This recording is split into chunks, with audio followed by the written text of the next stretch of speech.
Egaa jaalatamtoota fi kabajamtoota maatiiwwan Waaqayyoo ijoolleen martinuu ijoolleen Addaam biyya alaaf biyya keessatti kan argamtan hunduma keessaniif nageenyi Waaqayyoo isiniif haa ta'u.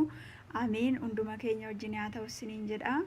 Ani maqaan koo Adaanuu yookiin Adaanechiin jedhama. Maqaan yuutuubii koo immoo Adaanaa Seefuu jedha. Gara yuutuubii kootitti baga nagaan dhuftanan isiniin jedha.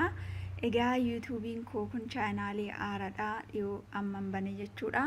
Yuutuubii koo kanarratti jireenya hawaasummaa keessatti immoo akkasumas amantaa keenyanis akka cimuu qabnu nuti ijoolleen biyya hambaatirras jirru ta'ee biyya keessas warri jirru bara dhumaa kanarratti Waaqayyo qabannee Waaqayyo wajjin hin baane yoo gallu alaamanaan keessaa Waaqayyo akka nu milkeessuu danda'u yaada keenyas ta'ee hojii keenya irrattis barumsa keenya irratti jireenyuma guyyaa oolmadhuma guyyaa tokko keessatti Waaqayyo akka nu milkeessuu danda'u waliin mari'anna jechuudha.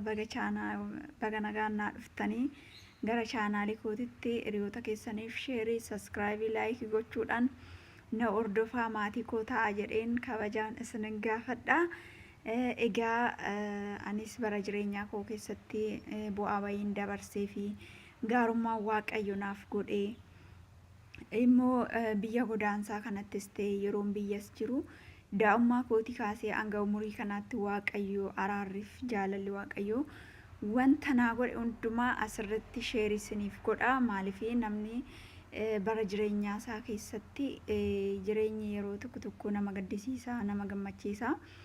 Jireenya kana keessatti immoo Waaqayyo yoo qabanne Waaqayyo iddoo hundumattuu nu faana jira. Yoo Waaqayyo qabannee manaa baane, yoo Waaqayyo qabannee wanta hunduma yoo hojjennee milkoofna, yoo nyaanne garaa keenya keessatti irree boqonnaa arganna, nyaatumallee yoo nyaanne, yoo yaadumarree yaanne yaanni keenya nuuf milkaa'a.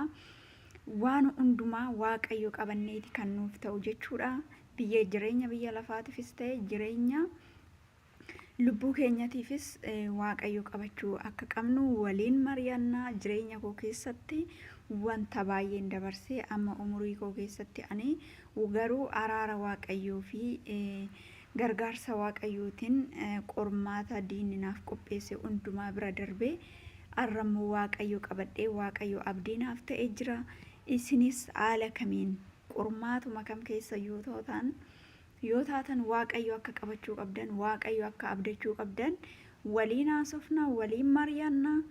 Baga nagaan naa dhuftan isiniin jedha. Anaa dhufu chaanaalii kiyya laayikii, sheerii, saskiraayibii godhaadha. Nagaan naa turaadha. Viidiyoo ambiraa hojjedhee akka amma walitti deebinutti nageenyi Waaqayyo araarriif jaalalli Waaqayyo bakka jirtanitti isin faana haa ta'u. Warri biyya alaas ta'e biyya keessas jirtan addunyaa mararra warri jirtan ijoolleen Addaam Waaqayyo isin haa gargaaru isiniin jedha. Amiin. Nagaan naa tura.